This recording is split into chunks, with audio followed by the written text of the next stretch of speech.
This is a story about a friend of mine. I don't know if you know him or not, but his name is Friar Tuck.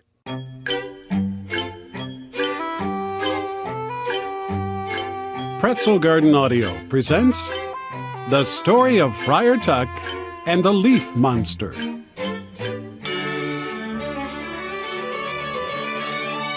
Created by Shields Bilasek. Story told by Keith Bosher.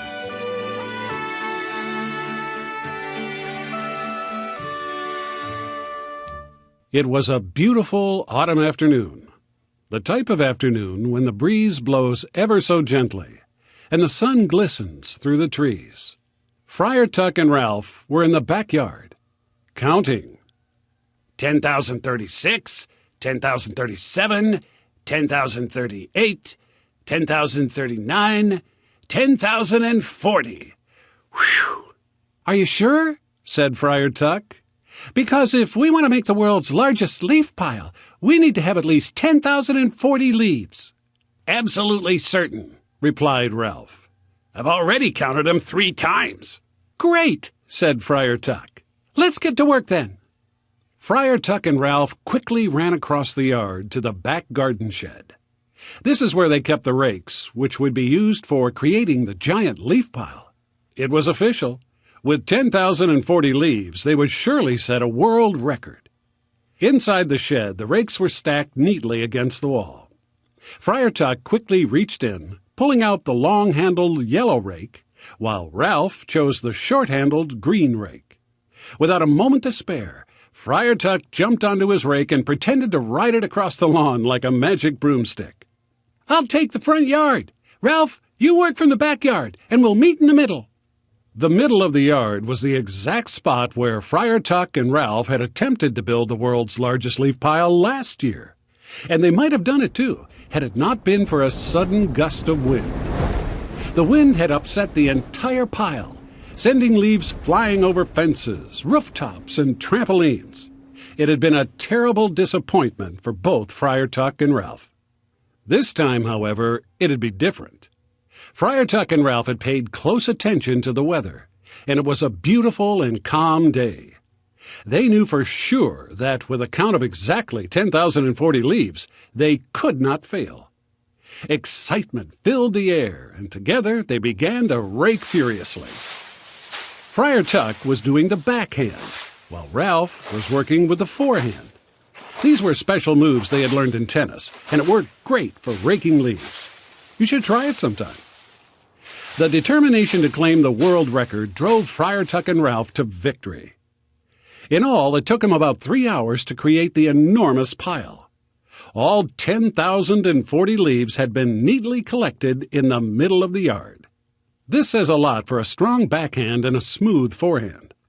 Friar Tuck and Ralph had been practicing when they had free time, and their hard work had paid off.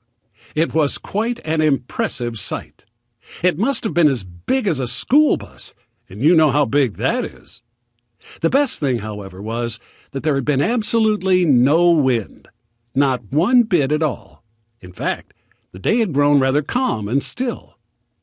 Wow, we did it, yelled Ralph, now jumping into the pile of leaves. Woohoo, yelled Friar Tuck, jumping in himself. What an accomplishment it was indeed. Friar Tuck was now feeling quite tired, while Ralph, on the other hand, was wide awake and excited to do more. Hey, let's rake some more leaves and make this pile even bigger, he said. Nah, replied Friar Tuck, now lying on his back. I should mention that there were still many, many more leaves, way more than 10,040. Ralph had just decided to stop counting when he reached that number. Ralph was eager to make the pile of leaves even bigger, so he jumped back to his feet and headed off to the front yard. He would work around the maple tree, where a beautiful collection of red and orange leaves were waiting for him. Friar Tuck, on the other hand, had decided to do what all sleepy hamsters do. He would burrow deep into the leaf pile and take a nap. Very quickly he tunneled inside. It was warm and dark and quiet, and within a minute he had fallen into a deep slumber.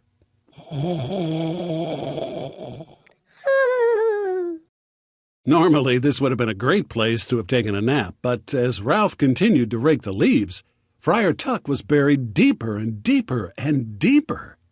Ralph's backhand was working better than his forehand, and he was feeling quite impressed with how productive he'd become.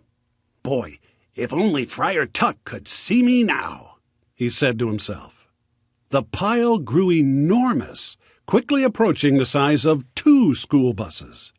In fact, Ralph had been working so hard and raking so many leaves that Friar Tuck was now completely insulated, protected from all sound or noise. It was absolutely quiet, just the way hamsters like it best. "Hey, Friar Tuck!" Ralph yelled out. "Come look at how big the pile is now!" But there was no reply. Thought Ralph. Maybe he went inside for a snack. After all, it was getting close to dinner. Ralph was also starting to feel a bit hungry, but it was just at this moment that he saw his neighbor Andy walking down the street. "Hey, Andy, look! The world's largest leaf pile! Woohoo!" Andy was certainly impressed, and it didn't take long before he and Ralph decided that it'd be great fun to jump into that giant leaf pile. "On the count of 3, we'll jump," said Ralph. "That way, we'll be flying through the air at the same time. 1, 2, 3. Ralph and Andy ran full speed, flew through the air, and landed exactly in the middle of the giant pile. Had the pile been a bit smaller, they might have smushed Friar Tuck. But he was buried deeply and felt only the slightest nudge when they landed on top of him. It was enough of a nudge, however, to awaken Friar Tuck, who had now forgotten where he was. Friar Tuck started to move, but the weight of Ralph and Andy on top of him was holding him down. He tried to move again, but still no luck. He was stuck. It was then, with a burst of great energy, that he leaped out of the leaf pile, tossing Andy and Ralph high up into the air and out onto the lawn. "Ouch!" said Ralph, scratching his head. "Ah! What happened?" said Andy, now looking at Ralph. Ralph was standing silently with his mouth wide open, pointing at the leaf pile. His legs began to shake. "Leaf monster!" he yelled at the top of his lungs, and it was true. There was indeed a leaf monster standing right in the middle of the pile.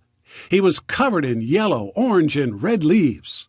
Claws outstretched toward the sky, the leaf monster opened his mouth widely, and 2 long, sharp teeth sparkled in the sunlight.